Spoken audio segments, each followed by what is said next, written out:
नमस्कार दोस्तों, स्वागत है आप सभी का अनसुनी हट के एक और हैरान कर देने वाले बहुत ही डरावने एपिसोड में। दोस्तों, आज की इस वीडियो में मैं आप लोगों के सामने एक बहुत ही डरावनी भूतिया घटना की कहानी लेकर आ चुका हूं। दोस्तों, आज की कहानी की ओर बढ़ने से पहले अगर आपने अभी तक हमारे चैनल को सब्सक्राइब नहीं किया है तो अभी कर लें, ताकि आप भी हमारे इस परिवार का हिस्सा बन पाएं। और दोस्तों, आप लोग कमेंट सेक्शन में ज़रूर बताइएगा कि आपको हमारी वीडियोस कैसी लगती हैं। तो दोस्तों, चलिए बढ़ते हैं आज की इस भूतिया कहानी की ओर।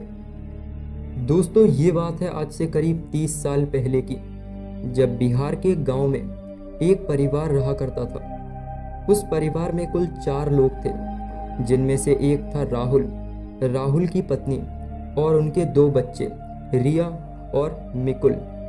दोस्तों, इनका परिवार बहुत ही मुश्किल से अपनी जिंदगी काट रहा था। राहुल की पत्नी गांव के एक पास की फैक्ट्री में काम किया करते थे और रिया और मेहुल गांव के ही एक सरकारी स्कूल में पढ़ाई किया करते थे।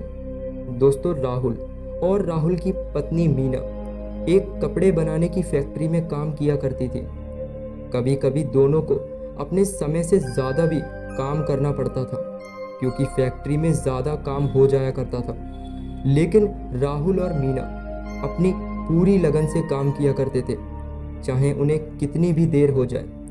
ऐसे ही एक दिन दोनों अपनी फैक्ट्री में काम कर रहे थे। रात के करीब 10 बज चुके थे।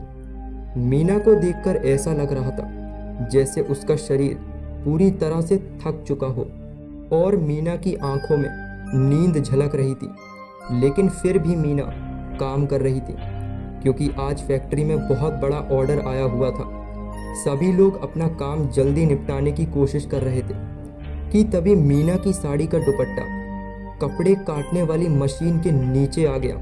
मीना ने अपने दुपट्टे को निकालने की पूरी कोशिश की, लेकिन वो अपने दुपट्टे को नहीं निकाल पाई और मीना का शरीर उस मशीन में फंस गया और मीना के शरीर के 2 टुकड़े हो गए। देखते ही देखते फैक्ट्री में हड़कंप मच गया। मीना का पति फूट फूट कर रोने लगा, क्योंकि मीना की ऐसी हालत देखकर उसकी रूह कांप उठी। मीना का शरीर 2 टुकड़ों में बंट चुका था और पूरी फैक्ट्री मीना की आवाज़ से गूंज चुकी थी। इसी कारण मीना का पति तरह तरह से सदमे में जाने लगा। अगले दिन मीना के शरीर का अंतिम संस्कार किया गया। दोस्तों, इस घटना के बाद मीना का पूरा परिवार टूट चुका था।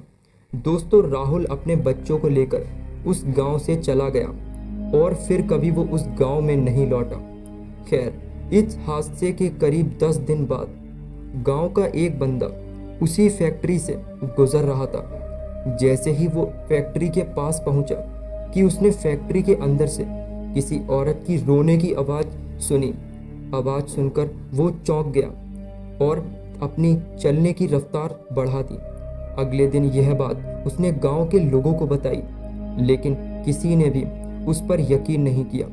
जैसे दिन बीतते गए, वैसे ही एक एक करके उस फैक्ट्री की घटनाएं पूरे गांव में फैलने लगीं और फिर एक दिन पूरे गांव वालों को यकीन हो गया कि मीना की आत्मा वापस आ गई है।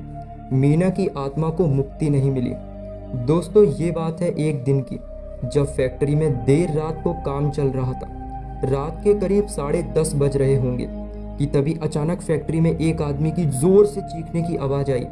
सारे लोग जैसे ही उस आवाज़ का पीछा करते हुए वहां पहुंचे तो देखा मीना की तरह उस आदमी का भी शरीर उस मशीन के नीचे आ चुका था और उस आदमी के ज़मीन पर 2 टुकड़े पड़े हुए थे। जिन्होंने भी ये हादसा देखा, वो हादसा उनके दिमाग में छप गया और वो कभी भी इस हादसे को नहीं भुला पाए। उस हादसे के बाद उस फैक्ट्री को पूरी तरह से बंद कर दिया गया और दोस्तों, कहा जाता है कि मीना की आत्मा आज भी उस फैक्ट्री में भटक रही है। खैर दोस्तों, ये बात है इस घटना के करीब 15 साल बाद की, जब इस फैक्ट्री के बगल की कॉलोनी में एक नई फैमिली रहने आई हुई थी। उस परिवार में कुल 5 लोग थे। सुमित के मम्मी पापा और सुमित की बहन जानवी और सुमित की दादी। दोस्तों, सुमित को बचपन से ही अपनी अम्मा से यानी कि दादी से भूतिया कहानियाँ सुनना बहुत पसंद था। उसे भूत प्रेत की बातों में अक्सर बहुत रुचि रहा करती थी। जब भी वह सोता था बचपन में, तो वो अपनी दादी से भूत प्रेत की कहानियाँ सुनकर ही सोया करता था। खैर दोस्तों, अब जो सुमित था वो 18 वर्ष का हो चुका था। दोस्तों, अभी सुमित की फैमिली को करीब एक हफ्ता ही हुआ था कि रात के करीब 10 बजे बज रहे थे। पूरी फैमिली के लोग सोए हुए थे कि तभी सुमित को छत से किसी बिल्ली की रोने की आवाज़ आती है, जो कि ज़ोर ज़ोर से रो रही थी। सुमित ने काफ़ी देर तक उस आवाज़ को इग्नोर किया, लेकिन मानो कि वो बिल्ली उसकी छत पर से जाने का नाम ही नहीं ले रही थी कि तभी सुमित ने छत पर जाने का सोचा। वो चुपचाप छत पर गया। जैसे ही उसने दरवाज़ा खोला कि एक काली बिल्ली, जो कि बिल्कुल काली थी, वो उसके छत के नीचे कूद गई। सुमित मानो कि उस बिल्ली को देखकर एक अंदर तक घबरा चुका था कि तभी सुमित की नज़र उसी पुरानी फैक्ट्री पर पड़ी। चांद की रोशनी में वो फैक्ट्री एकदम भूतिया और डरावनी दिखाई पड़ रही थी। तभी उसको फैक्ट्री की दीवार पर कुछ चमकीला सा दिखाई पड़ा, जो कि अंधेरे में लाल लाल सा चमक रहा था। खैर दोस्तों, सुमित ने अपनी आंखों पर जोर डाला और ध्यान से देखने की कोशिश की, तो उसने देखा कि उस बाउंड्री पर एक औरत उल्टी लटक रही थी, जिसकी आंखें लाल चटक चमक रही थी। सुमित उसे देखकर जोर से चिल्लाया और सीधा नीचे उतर आया। नीचे सभी लोग सोए हुए थे। सुमित भी घबराकर अपने कमरे में जाकर रजाई में दुबककर घबराते हुए सो गया। अगले दिन सुमित ने अपनी पूरी दास्तान अपनी दादी को सुनाई कि उसके साथ पिछली रात को क्या क्या हुआ था। सुमित की दादी ने उसे समझाया कि उसने कोई बुरा सपना देख लिया होगा। फिर उसको बताया कि यह सब भ्रम है, लेकिन सुमित अच्छे से जानता था कि उसका यह भ्रम नहीं था। जो उसने देखा था वो एक आत्मा थी। अगली रात आई।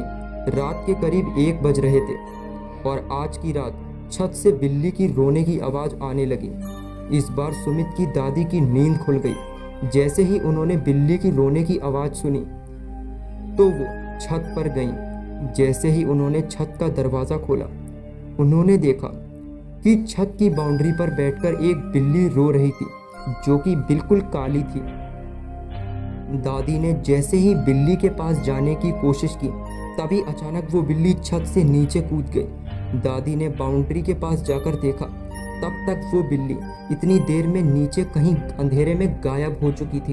खैर, दादी ने उस फैक्ट्री की तरफ देखना चाहा। फैक्ट्री आज भी चांद की रोशनी में एकदम भूतिया और डरावनी दिखाई पड़ रही थी और माहौल बिल्कुल डरावना सा दिखाई मालूम पड़ रहा था। दादी को उस फैक्ट्री पर कोई भी औरत दिखाई नहीं पड़ी कि तभी अचानक दादी को पीछे से किसी औरत की हल्की सी आवाज़ सुनाई दी, जैसे कि दादी के पीछे मुड़कर देखना चाह रहा हो। कि तभी दादी ने जैसे ही पीछे पलटकर देखा, दादी जोर से चीखी और वहीं पर बेहोश हो गई। दादी इतनी जोर से चीखी थी कि उस आवाज़ से घर के सारे लोगों की नींद खुल गई। सारे लोगों ने देखा कि दादी घर पर नहीं है, तो सब लोग ऊपर पहुंचे और ऊपर सुमित भी था। सुमित ने देखा कि उसकी दादी छत पर पड़ी हुई थी। सुमित ने अपनी दादी को गोदी में उठाया और नीचे लेकर गए। नीचे जैसे ही दादी की आंखों पर पानी डाला, उन्हें होश आया और सभी लोग उनसे बस एक ही सवाल पूछ रहे थे कि वो इतनी रात को छत पर क्या कर रही थी। इस पर अम्मा ने उन सभी लोगों को पूरी दास्तान बताई कि अभी अभी उनके साथ क्या हुआ और उन्होंने क्या महसूस किया। दोस्तों, इस पर जो फैमिली वाले थे वो बहुत ज़्यादा घबरा गए और अब सुमित ने पिछली रात की अपनी दास्तान भी अपनी मम्मी पापा को सुनाई। उसकी बहन बहुत ज़्यादा डर चुकी थी।